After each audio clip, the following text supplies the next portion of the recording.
முதல் செய்தியாக அமைச்சர் நலிந்த ஜெயதிச அவர்கள் நேற்று ஊடகங்களுக்கு வழங்கிய செய்திய முல்லைத்தீவு மாவட்டத்தில் உள்ள ஒரு இராணுவ முகாமை புனரமைக்கும் பணி சமீபத்தில் நடைபெற்றுள்ளது. இந்த முகாமிற்குள் அனுமதியின்றி 5 பேர் நுழைந்ததாக தகவல் வெளியாகியுள்ளது. இராணுவம் இவர்களை வெளியேற்ற முயற்சி செய்தபோது ஒருவர் முத்தையன்கட்டு ஏரியில் விழுந்து இறந்துவிட்டார். இந்த சம்பவத்தில் இராணுவத்தினரால் தாக்கப்பட்டதாக சில தரப்புகளிடமிருந்து குற்றச்சாட்டுகள் எழுந்துள்ளன. இதையடுத்து ஒரு இராணுவ வீரர் கைது செய்யப்பட்டு பின்னர் மேலும் 2 வீரர்களும் கைது செய்யப்பட்டுள்ளனர். இப்போது மொத்தம் 3 இராணுவ வீரர்கள் கைது செய்யப்பட்டு விளக்கமறியலில் உள்ளனர்.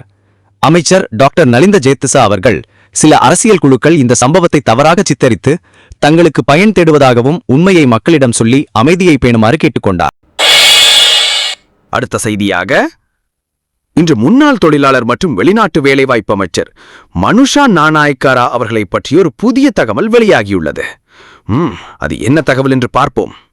போலீஸ் தகவல்களின்படி மனுஷா நாணயக்காரா அவர்கள் அடுத்த 20ஆம் தேதி நிதி குற்றவியல் விசாரணை பிரிவின் சட்டவிரோத சொத்து விசாரணை பிரிவுக்கு அழைக்கப்பட்டுள்ளதாக தகவல் வருகிறது.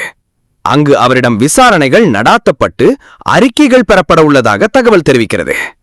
சரி, என்ன விசாரணை, என்ன அறிக்கை என்று உங்களுக்கு தோன்றும்.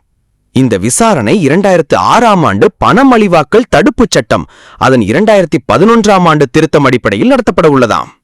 ஒரு மூத்த போலீஸ் அதிகாரி கூறுகையில், முன்னாள் அமைச்சர் தனது பதவிக்காலத்தில் சட்டவிரோதமாக சொத்துக்கள் அல்லது பணம் சம்பாதித்தாரா என்பதை ஆராய்வதற்காக இந்த விசாரணை தொடங்கப்பட்டுள்ளது என்றார். இந்த விசாரணை குறித்த ஒருவரின் புகார் அடிப்படையிலேயே விசாரிக்கப்படுகிறது. அதாவது ஊழலை எதிரான பிரஜைகள் இயக்கம் என்பதின் தலைவர் ஒருவர் அளித்த புகார் அடிப்படையிலேயே இவ்விசாரணை எடுக்கப்பட்டுள்ளதாக தகவல் தெரிவிக்கின்றது. இந்த புகாரில் குறிப்பிடப்பட்டுள்ள முக்கிய விடயம், முன்னாள் அமைச்சர் தனது பதவிக்காலத்தில் சட்டவிரோதமாக சொத்துக்கள் அல்லது பணம் பெற்றதா என்பதை விசாரிக்க வேண்டும் என்று கூறப்பட்டுள்ளது என குறிப்பிடப்பட்டுள்ளது. எனவே விசாரணை என்ன நடக்கும் என்பதை பொறுத்திருந்து பார்ப்போம். அடுத்த செய்தியாக, திவுலப்பெட்டிய தூணகாக பகுதியில் ஒரு கொடூரமான சம்பவம் ஒன்று நடந்துள்ளது சகோதரர்களே.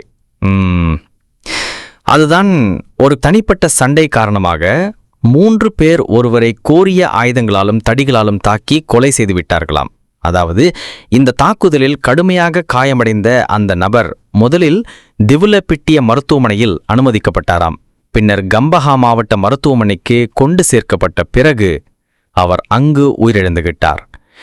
இறந்தவரின் வயது 46 என குறிப்பிடப்படுகிறது. இவர் மடம்பெல்ல எனும் பகுதியைச் சேர்ந்தவர் என தெரிவிக்கப்படுகிறது. இந்த குற்றத்தை செய்த சந்தேக நபர்களை பிடிக்க போலீசார் விசாரணையை தொடங்கியுள்ளனர். இந்த வகையில் இந்த சம்பவம் பற்றி அறிந்த மக்கள் போலீசாருடன் ஒத்துழைப்பு அளிக்குமாறு கேட்டுக்கொள்ளப்பட்டுள்ளார்கள். எவ்வளவு கோபம், ஆத்திரம் எம்மை தாக்கினாலும் அதற்கு பதிலாக கொலை செய்வது அல்லது கொலைக்கு ஆதரவாக இருப்பது முட்டாள்தனம்தான். நண்பர்களே, கோபமும் ஆத்திரமும் சில நாள் அல்லது சில மணி நேரம் மட்டுமே நீடிக்கும். ஆனால் அந்த கோபத்தில் வரும் ஆத்திரத்தில் நாம் சிந்திக்காது செய்த ஒரு தவறு சிலப்போது எம்மை வாழ்நாள் முழுதும் சிறையில் அடைத்துவிடும். அப்போது நமக்குள் அறிவு வரும், இதை செய்திருக்க கூடாதுவே என தோன்றும். ஆனால் தோன்றித்தான் என்ன பயன்? வாழ்க்கை அழிந்துவிட்ட பிறகு வரும் அறிவு பிணத்திற்கு சமம் என்பார்கள். ஆகவே ஆத்திரமும் கோபமும் நம்மை ஆட்கொள்ளும் போது சாந்தமாக இருக்க பழகிக்கொள்ளுங்கள். உங்கள் வாழ்க்கையை நீங்கள் அழித்து உங்கள் குடும்பத்தை நடுத்தெருவில் விட்டுவிடாதீர்கள். இறுதி செய்தியாக, முன்னாள் பாராளுமன்ற உறுப்பினரும் தேரருமான அதுரலியே ரத்தன தேரருக்கு நீதிமன்றம் பிடியாணை பிறப்பித்திருக்கிறது. போலீஸ் துறையின் விசாரணை குழு நீதிமன்றத்தில் மனு தாக்கல் செய்ததின் பேரிலேயே இந்த பிடியாணை வழங்கப்பட்டுள்ளது. தகவலின்படி 2020ஆம் ஆண்டு நடந்ததாக கூறப்படும் ஒரு கடத்தல் சம்பவத்தில் ரத்தன தேரர் சம்பந்தப்பட்டிருக்கலாம் என்ற சந்தேகமே காரணம். அந்த வழக்கில் வேறு சிலரும் ஈடுபட்டதாக கூறப்படுகிறது. அதற்காகவே நீதிமன்றம் ரத்தன தேரரையும் முன்னாள் லொட்டரி வாரிய அதிகாரி துஷித ஹல்லோவாவையும் உடனடியாக கைது செய்ய உத்தரவிட்டுள்ளது. அந்த குற்றச்சாட்டுக்காகத்தான் நீதிமன்றம் பிடித்து கொண்டு வாருங்கள் என்று உத்தரவிட்டுள்ளது.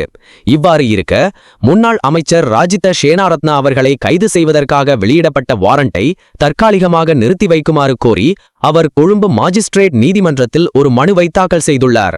இந்த மனு இன்று ஆகஸ்ட் 18 கொழும்பு பிரதான மாஜிஸ்ட்ரேட் தனுஜா லக்மலி ஜெயதுங்க அவர்கள் முன்னிலையில் விசாரணைக்கு எடுத்துக்கொள்ளப்பட்டது. இந்த விசாரணையின் போது நீதிபதி ஒரு முக்கியமான கருத்தை தெரிவித்தார்.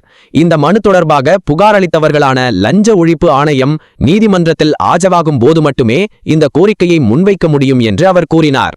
எனவே ராஜித சேனாரத்ன அவர்களின் மனுவில் கோரப்பட்ட வாரண்டை நிறுத்தி வைப்பது தொடர்பாக நீதிமன்றம் எந்த உத்தரவையும் பிறப்பிக்கவில்லை. சரி நேயர்களே, எந்த ஒரு இடைஞ்சலும் இல்லாமல் உங்களது பணிகளை நீங்கள் செவ்வனே செய்து கொண்டு காதுகளால் உலக புதினங்களை அறிய வேண்டுமென்றால் எமது சேனலினை சப்ஸ்கிரைப் செய்து வைத்துக் கொள்ளுங்கள்.